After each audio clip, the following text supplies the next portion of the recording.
Good morning, everybody. Good morning. Hey! Good morning. Welcome back. How's everybody doing? It's bright and early. Woo! See that sun coming out.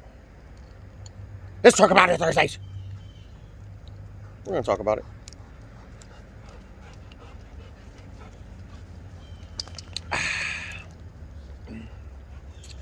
That's my go-go juice.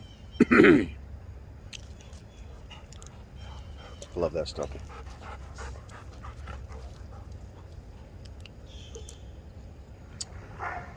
Something to wet my whistle.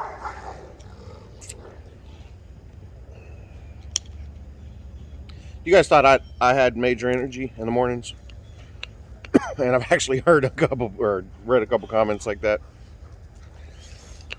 These dogs got me beat by a mile. Check them out.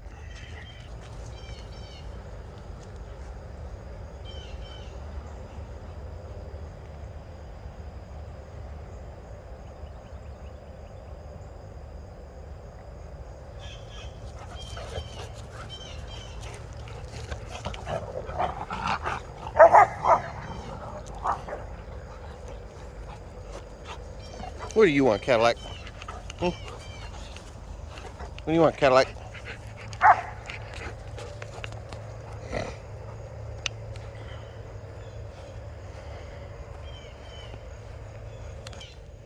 They done found something in that barn, baby. Hey! Get over here. As you can see, we're missing one as well. The big man, he's in the house still. I have one of them that's in heat right now. And he's definitely not allowed to jump on her. Number one, it's his daughter. I don't play that game. Number two, she's too young. I don't play that game either. I don't let them breed until a certain age when they're ready. So, talk about it Thursdays. And this is in light of, clearly you guys have seen the other videos. You know we got a litter on the ground.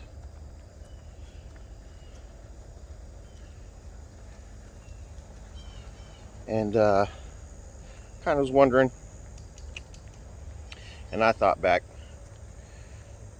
when did you get your first dog that you really wanted, right? Maybe it was a specific breed that you had always wanted and you finally got it. Maybe it was just one from the pound that you had maybe went to adopt and just fell in love with it. Regardless, a first dog is a first dog. Look at these knuckleheads.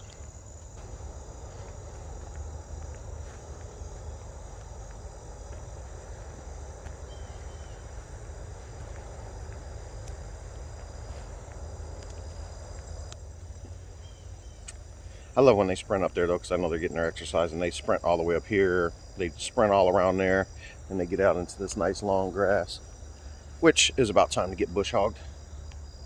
So you can see that's starting to grow. But when did you get your first, like I said, dog that you really wanted? You really wanted. You know, a lot of people that I know kind of like always wanted a specific breed, and it could be anything. Doesn't have to be Rottweiler. It could be a pug. It could be a German Shepherd. It could be a little ankle biter Chihuahua. You know, a lot of people fell in love with these new little exotic kind of breeds with the little miniatures and the bullies and all that good stuff. Maybe you're old school. Had you a big old Mastiff or something. I remember a couple of those in my neighborhood. Now me, I've always been around dogs. Always. Since I can remember, there's always been a dog in my house. But those were my mom's dogs. Those weren't mine. and my grandma. Like I said before, she always had German Shepherds. So I absolutely love German Shepherds. Some of the dogs my mom had, not so much. She had a big old bloodhound that was pretty cool. She had this Chow Chow that I absolutely hated. Oh, I hated that dog. No knock on Chows. I was probably just too young, and I couldn't assert any kind of dominance. You know what I mean? So he kind of punked me a little bit because I was a kid, and anytime she wasn't around, he would growl at me or things like that. He was just a little turd. I didn't like him though. I didn't like the way he looked. I didn't like anything about him other than the purple tongue. That was kind of weird that most Chows have. But me myself, of course, it was Rottweilers that I really, really wanted. And oh, and what was their name too? Me myself, it was Rotties, and I had I got my first one. I think I was about 17. Beautiful female. Her name was Ebony. I've told the story before that I got her from a buddy of mine who had her and a big, gigantic male that he originally was going to breed, but he didn't have the patience or anything else to be able to go through the process. So I took the female off of his hands, and then when she did go into heat, I took her over to his house, and we got him to link up, and boom, I had my first litter probably by the time I was 18. It was really cool though. It was really cool. It's an experience that I'll never forget, that's for sure. That's for sure. So yeah, tell me about yours. Tell me about that first dog you really wanted. And what was their name? What kind of breed was it too? Like I said, it could have been a mutt. It could have been, a crossbreed from the pound or something like that. Something that you just really fell in love with, you know what I mean? There's no knock on any of them. Me, myself, I don't have anything against any of these dogs personally. I love dogs in general. I just love them. I'm not a fan of the damn ankle biters though, I'm not gonna lie. If you have a well-behaved one, that's okay. My mom actually has one. He doesn't yap. He scratches on the door like heck, which bothers me when I'm trying to sleep, when I'm, hanging out at her house. But he's a pretty chill dog otherwise. He's a cool little dude. He doesn't yap too much, and he doesn't go for anybody's ankles. So not all dogs are the same, guys. Don't generalize the breed. All pit bulls aren't vicious savages. All Rottweilers aren't just complete monsters. All Chihuahuas aren't yapping little ankle biters. But most of them are. Look at these kooks.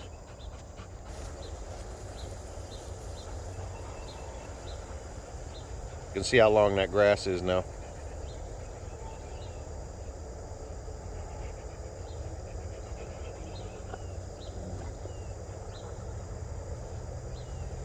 What'd you guys find in there? Something stank? Something nasty? Nasty girls. Dance, dance, dance.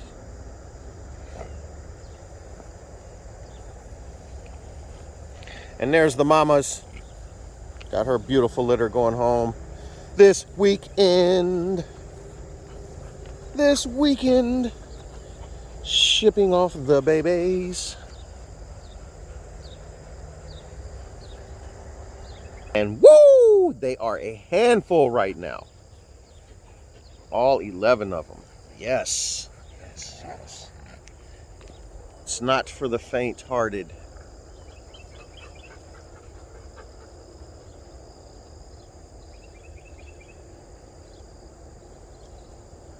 So if you guys ever do think about breeding, which I get a ton of calls from people that are looking to start a kennel. I've actually sold a lot of dogs that people were considering it.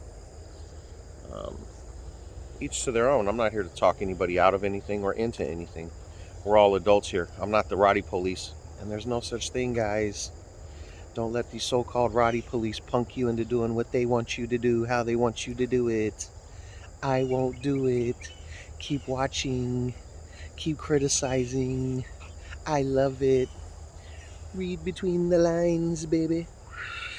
smell it.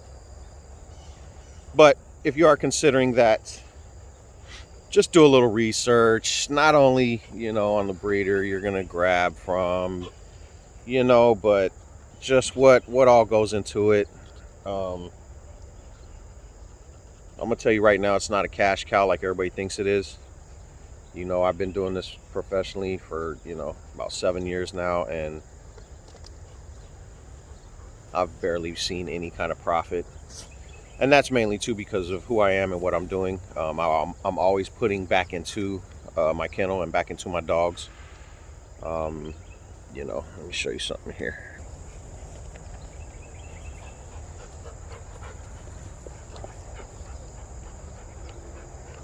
It's a little knucklehead. She's the one in heat. That's the monster. But you don't get dogs that size looking like that. With those beautiful coats and that beautiful size, just from simply just having them around the house, feeding them a little bit of kibble, and sticking them in the cage, calling it a day. It doesn't work like that, guys. If you're gonna want that look, you got to put into it. You get out what you put in. So that's why I say it's definitely not a cash cow. You're gonna lose money.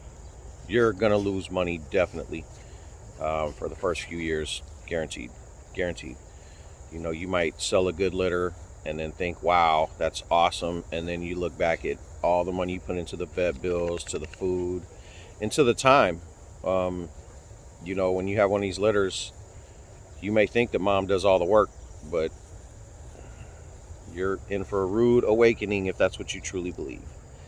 The first couple weeks, mom does most of the work, but you still are hands-on. You're in the bedroom 24/7. Or the whelping room, whatever, for the first at least week or two, making sure mom doesn't lay on any. And I do that at least until their eyes are open and they're mobile and they can kind of move out of her way. Or when you have bigger litters like this one, you definitely have to watch them a little bit closer, because, mom she doesn't do it intentionally, but she can just kind of try and find a place to lay down because they're all chasing her around, and she has to kind of run in a circle and then lay down real quick, and sometimes one gets caught under her. So there's a lot more that goes into it, guys, than just stick them into the whelping box and mom takes care of everything, and then 8-9 weeks later you get some big fat payday. Doesn't work like that. And I'd never believed that it did. Like I said, I've done this before. Contrary to what the idiots try to say, I've never said I've bred for 25 years. I said I've been owning dogs, these Rottweilers, for 25, and I've had litters along the way. But my wife and I decided to go this route, about a good 7 years ago. So it's been a good journey. It's been nice, And then, of course, we linked up with Brother Butler and ended up with all these beautiful, beautiful bloodlines. Shout out to BKR. Mr. Tony.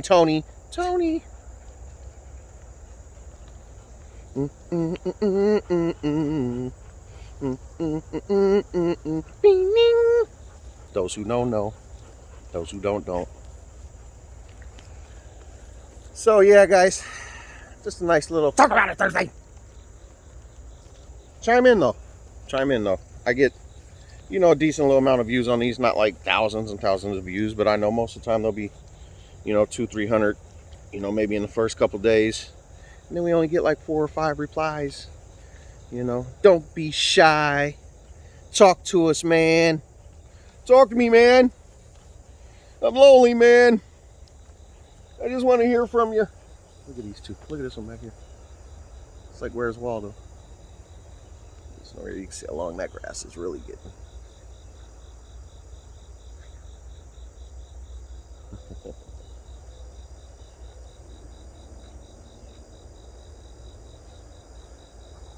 She's relentless with her mom, I'm telling you, just relentless.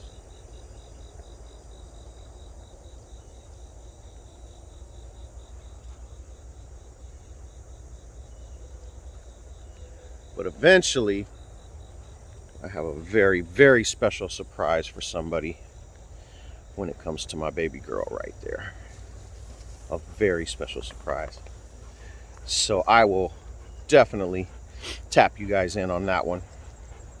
It'll be heartwarming. So like I said, guys, tune in, chime in, mainly. This is our little interaction period. As I said before, I don't do the lives, just not enough subscribers and everything to try and do that. Not only that, talk about it Thursdays is first thing in the morning, in between 6 and 7 o'clock every day, a.m. Central Time. So either you're already up, getting in the shower, heading to work, or you ain't even thought about crawling out of bed yet. East Coasters, you know, they're probably already heading off to work, things like that. My West Coasters probably still drooling on the pillow, you know, unless you work one of them early morning jobs, or unless you're like me and you're just kind of a weirdo and you're up at 6 a.m. every day anyways. You know, every now and then I get lucky and I sleep in, and then it's like till about a good 7:30, and then I feel bad about it, like I did something wrong. It's tough getting old, man. Where these knuckleheads go? Probably into the barn. Hey! They're still over in the grass. Let's go! See her little head pop up.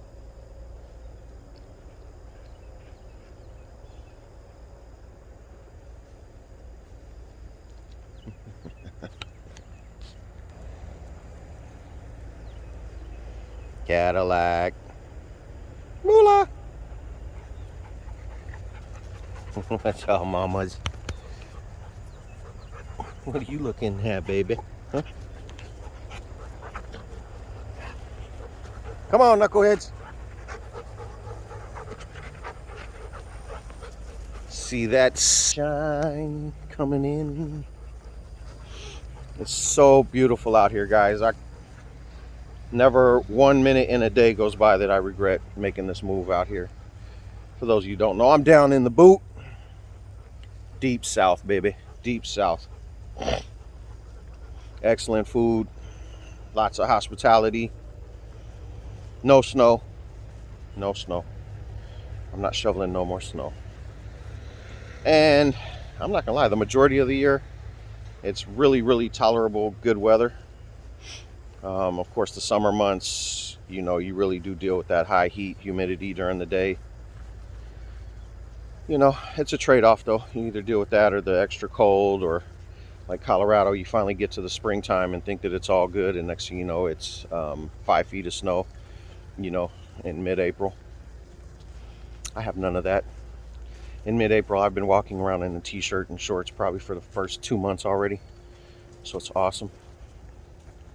But yeah, guys, tune back in. Appreciate you coming. Hit that subscribe if you haven't. I know a lot of people say that right at the beginning, but I mean, hey, if you dig the channel, you will anyways, right?